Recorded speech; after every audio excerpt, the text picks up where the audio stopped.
और दिल्ली में ऐसी हवा है उत्तर प्रदेश की, जैसे वहाँ तो पूर्ण राम राज्य आ गया है। कोई कर्मचारी, मजदूर, नागरिक दुखी नहीं है, सब खुशहाल है।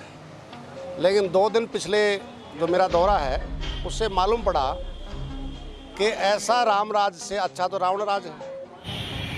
संविदा कर्मचारी की डेथ हो जाए तो उसको कितना पैसा मिलेगा?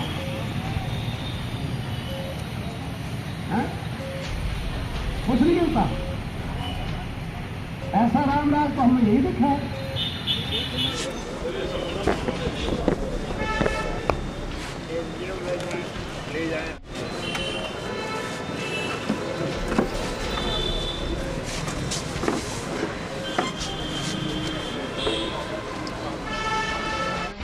उत्तर प्रदेश चतुर्श्रेणी राज्य कर्मचारी महासंघ का आज प्रोटेस्ट हो रहा है। 13 सूत्री मांगों को लेकर ये लोग धरना कर रहे हैं। आप देख सकते हैं सामने प्रदर्शन चल रहा है। 13 सूत्री मांगों को लेकर ये लोग प्रोटेस्ट कर रहे हैं। उनकी मांग है कि जो संविदा कर्मी हैं उनको परमानेंट करा जाए और तमाम जो अलग अलग मांगे हैं उसको लेके ये लोग अपनी नाराज़गी जो है वो जाहिर कर रहे हैं। उनसे बात करेंगे कि आखिर उनकी क्या कुछ 13 सूत्री मांगे हैं और किस चीज़ों को लेके वो प्रोटेस्ट कर रहे हैं। यहाँ पे तमाम लोग मौजूद हैं। अध्यक्ष जी से बात करने की कोशिश करेंगे। यहाँ पे देख सकते हैं जो इनके पदाधिकारी हैं वो कर्मचारियों को संबोधित कर रहे हैं। तमाम उत्तर प्रदेश से जो चतुर्श्रेणी राज्य कर्मचारी के कर्मचारी हैं वो यहाँ पे आए हुए हैं और इस धरने को अपनी बात जो है सरकार के कानों तक पहुंचाने का प्रयास कर रहे हैं। यहाँ पे जो और भी लोग हैं उनसे भी बात करते हैं आखिर क्या कुछ मांगे हैं और किस वजह से ये धरना कर रहे हैं। अखिल भारतीय राज्य कर्मचारी सरकारी महासंघ के अध्यक्ष सुभाष लांबा जी हमारे साथ हैं। सर, प्रोटेस्ट चल रहा है 13 सूत्री मांगों को लेके। केंद्रीय कर्मचारी हैं, राज्य कर्मचारी हैं, इस वक्त जो पुरानी पेंशन बहाली है उसको लेके सड़कों पे दिखाई दे रहे हैं, आज भी प्रोटेस्ट कर रहे हैं। सर, क्या नतीजा निकलेगा इसमें? देखिए, हम दिल्ली से आए हैं और दिल्ली में ऐसी हवा है उत्तर प्रदेश की, जैसे वहाँ तो पूर्ण राम राज्य आ गया है। कोई कर्मचारी, मजदूर, नागरिक दुखी नहीं है, सब खुशहाल है। लेकिन 2 दिन पिछले जो मेरा दौरा है उससे मालूम पड़ा कि ऐसा राम राज से अच्छा तो रावण राज है। आप देखेंगे कि 10-10, 15-15 साल से जो कर्मचारी हैं उनको रेगुलर नहीं हुए, वो न्यूनतम वेतनमान नहीं है, मरने के बाद कंपनसेशन नहीं है, पीएफ का ईएसआई का कोई हिसाब नहीं है। तो ये कैसा रामराज है? इसलिए हमारी जो मांग, इन्होंने मांग पत्र हमें सौंपे हैं कि जो संविदा आधार पर कर्मचारी हैं उनकी सेवाओं को नियमित किया जाए और नियमित होने तक माननीय सर्वोच्च न्यायालय के आदेश अनुसार समान काम समान वेतन दिया जाए। और हमारी मांग है कि जब तक रेगुलाइजेशन ना हो उनको जॉब सिक्योरिटी दी जाए। जॉब सिक्योरिटी का मतलब ये है कि असेंबली बिल पास करे कि किसी भी संविदा कर्मचारी को उसकी रिटायरमेंट एज तक नौकरी से नहीं निकाला जाएगा। ये शासन जो है बात करे, लेकिन ऐसी कोई बात नहीं कर रहा है प्रशासन। दूसरी बात, लगभग 6 साल हो गए योगी आदित्यनाथ की सरकार को। इन 6 साल में यहाँ कई संयुक्त परिषद हैं, कई कर्मचारी महासंघ हैं, एक भी कर्मचारी संगठन से जो मेरे को बताया गया इन 6 साल में बातचीत करना भी जरूरी नहीं समझा सरकार ने। समस्याओं का समाधान तो बहुत दूर की बात है, कोई समाधान करने की कोशिश नहीं करी। 18 महीने का महंगाई भत्ते का जो हमारा कटौती की है कोरोना काल में, केरल की सरकार ने उसको दिया है, लेकिन उत्तर प्रदेश की सरकार ने अभी तक उसको बहाल नहीं किया गया है। भ्रष्टाचार हम देख रहे हैं, चरम सीमा पर है। यहाँ कर्नाटक की सरकार में जो बोल रहे हैं ना 40% सरकार है, उसे थोड़ा बहुत ही नीचे होगा। यहाँ अगर ऑफिस में जा कर के हम देख रहे हैं, मतलब ये क्या हो रहा है। और लोगों को मतलब यहाँ जातियों के आधार पर बंटवारा हो रहा है। इसलिए हम ये कह रहे हैं कि रेगुलाइजेशन का बड़ा मुद्दा है, पुरानी पेंशन बहाली ये हमारा बहुत बड़ा मुद्दा है।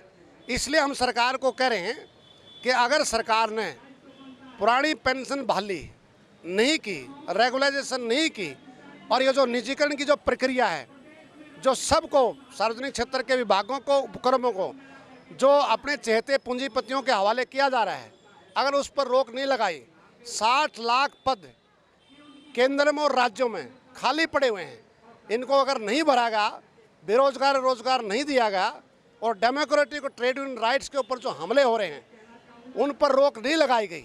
एक्स रेशिया एम्प्लॉयमेंट स्कीम में जो शर्तें लगा रखी हैं, अगर उन शर्तों को हटा करके मृतक कर्मचारी के आश्रित को नौकरी नहीं दी तो आने वाले 5 विधानसभा चुनाव इसी साल में होंगे, अगले साल लोकसभा का चुनाव है, तो पूरे देश के सेंटर के और राज्यों के कर्मचारियों के उनके परिजनों की बाहरी नाराजगी का सामना सरकार को करना पड़ेगा, इसमें कोई दो राय नहीं है।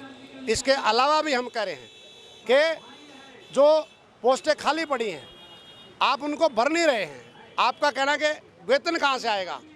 हमारे स्वयं माननीय प्रधानमंत्री जी कह रहे हैं कि पुरानी पेंशन बहाली जो कर रहे हैं वो पाप कर रहे हैं। तो हम आपके चैनल के मार्फत से दर्शकों को कह रहे हैं कि ये पाप कम से कम इस देश के एमएलए और एमपी तो ना करे कम से कम, क्योंकि वो पुरानी पेंशन स्कीम के तहत पेंशन ले रहे हैं और हमारे जो कर्मचारी हैं उनको जनवरी 2004 के बाद एनपीएस लागू की है।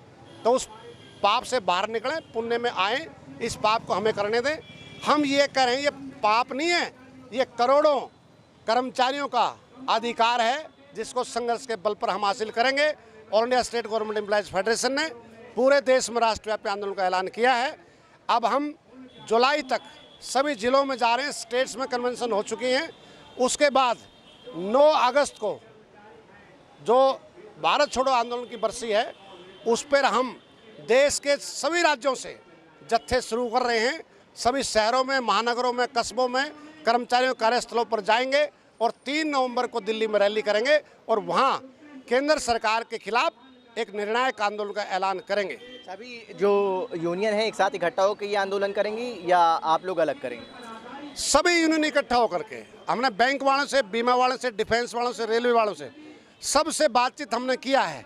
और इसमें ये आप अनुभव बताता है कि आज का दिन, आज का समय अलग अलग लड़ने का नहीं है, सब मिल करके लड़ेंगे तो निश्चित तौर से सरकार को इन नीतियों पे पीछे धकेलेंगे और कर्मचारियों को समाधान भी होगा। लेकिन सरकार तो दूसरी तरफ कह रही है यहाँ विकास की गंगा बह रही है और नौजवानों को रोजगार मिल रहा है।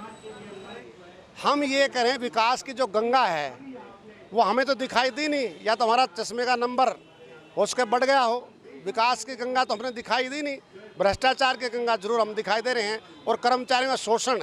आप जरा ये महिलाएं बैठी हैं, इनसे पूछ करके देखना, मतलब न्यूनतम वेतनमान भी नहीं है। सरकार द्वारा न्यूनतम वेतनमान जो सरकार निर्धारित कर रही है वो भी इम्प्लीमेंट नहीं हो रहा। सरकार अपने आदेश कोई लागू नहीं कर रही, तो ये विकास करते हैं क्या इसको?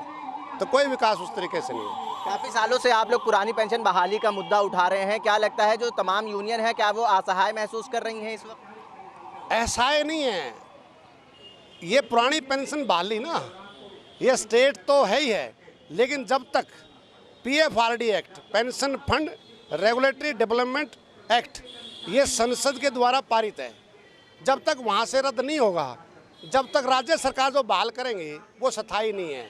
और इसके लिए पूरे देश का कर्मचारी इकट्ठा होना चाहिए।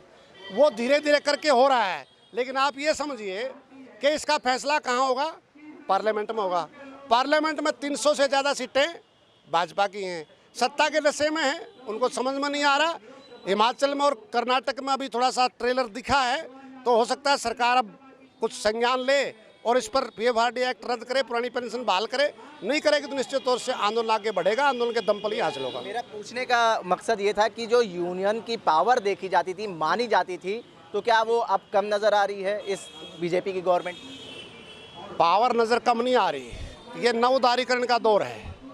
नवोदारीकरण का दौर का मतलब ये है कि जो पब्लिक सेक्टर है, आदमी के द्वारा खड़ा गया जो ढांचा है, प्राकृतिक संसाधन है, उसको पूंजीपतियों के हवाले करो और जो जनता है उस पर खाने पे, पीने पे, आटे पे, छाछ पे, दही पे उस पर GST लगाओ, इधर से लो उधर दो।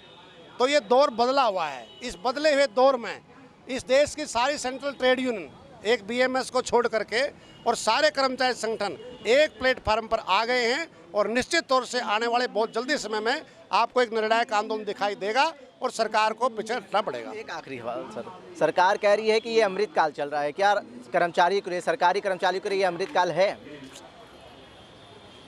ऐसा अमृतकाल तो हमें कहीं दिखाई नहीं दे रहा। सरकार कर्मचारियों के लिए, मजदूरों के लिए, किसानों के लिए, पहलवानों के लिए, पहलवानों को आप देख रहे होंगे जंतर मंतर पर क्या हो रहा है। मतलब वो जो गोल्ड मेडलिस्ट हैं, ओलंपियन हैं, मतलब वो धरने पर बैठे हैं। जब गोल्ड मेडल जीत के आते हैं तो प्राइम मिनिस्टर साहब भी बुलाते हैं चाय पे, हाँ विनेश तो मेरे घर के हो, ऐसे करते हैं। आज वो आंसू से रो रही हैं, कोई सुनने वाला नहीं है। इसलिए ये कैसा अमृत काल है, ये अब सब जनता जानती है। बहुत बहुत धन्यवाद। धन्यवाद जी, धन्यवाद। उत्तर प्रदेश चतुर्श्रेणी राज्य कर्मचारी महासंघ के अध्यक्ष अशोक कुमार जी हमारे साथ हैं, जो कि खुद भदोही से आए हैं और तमाम मांगों को लेकर आज हजरतगंज में प्रोटेस्ट कर रहे हैं। क्या है मामला, क्या 13 सूत्रीय मांगे हैं आप लोगों की? हमारा 13 सूत्री मांग है कि मैं अशोक कुमार सिंह, प्रांतीय अध्यक्ष उत्तर प्रदेश चतुर्श्रेणी कर्मचारी महासंघ, 13 सूत्री मांग पत्र है कि प्रथम दैनिक वेतन कर्मचारी जो हैं उनको विद्युतीकरण किया जाए, पुरानी पेंशन बहाल हो और पुरानी पेंशन बहाल के साथ साथ चतुर्श्रेणी कर्मचारी की भर्ती हो। ये सब तमाम सूत्री में 2 साल से हम सरकार को ज्ञापन दे रहे हैं, आज तक इसमें कोई संतोषजनक कार्रवाई नहीं हुई। उत्तर प्रदेश के कितने जिलों से आज कर्मचारी यहाँ इकट्ठा हुए? यहाँ 35-40 जिले से कर्मचारी इकट्ठे हुए हैं। तो क्या अगर अब मांग नहीं मानी जाती आप लोगों की जो मांगे हैं, जो 13 सूत्री मांगे, तो आगे क्या कदम रहेगा? क्योंकि अभी 35-40 जिलों से लोग इकट्ठा हुए हैं, आने वाले समय में क्या इससे बड़ा प्रदर्शन करेंगे आप लोग? बिल्कुल, आज हम धरना में निर्णय लेंगे कि अगर सरकार हमारी द्विपक्षीय वार्ता 1 हफ्ते पर नहीं करेगी तो हम आज निर्णय लेंगे, एक बैठक बुला करके और इससे बड़ी आंदोलन करेंगे। तो हाँ, तमाम जिलों में होगा आंदोलन? उत्तर प्रदेश के सभी जिलों में होगा या सिर्फ राजधानी में करेंगे आप? पूरे प्रदेश में चलेगा, पूरे प्रदेश में चलेगा कार्यक्रम। और भी लोग मौजूद हैं, उनसे भी बात करेंगे। क्या नाम है आपका? देवेंद्र कुमार यादव। और यहाँ से आप कहाँ से आए? फेडरेशन मिनिस्टर का उपाध्यक्ष हूँ और लखनऊ से हूँ। हाँ, अब ये चतुर्श्रेणी की जो महासंघ की मांग है उसमें पुरानी पेंशन बहाल करें कि इनको विनियमितीकरण करने के लिए और चतुर्श्रेणी की भर्ती बहाल करने के लिए। चतुर्श्रेणी की भर्ती बहाल नहीं हो रही है, सब पद खाली पड़े हैं। पूरे प्रदेश में पद करीब 10,000 पद खाली पड़े हैं चतुर्श्रेणी का, जो भर्ती नहीं हो रही है।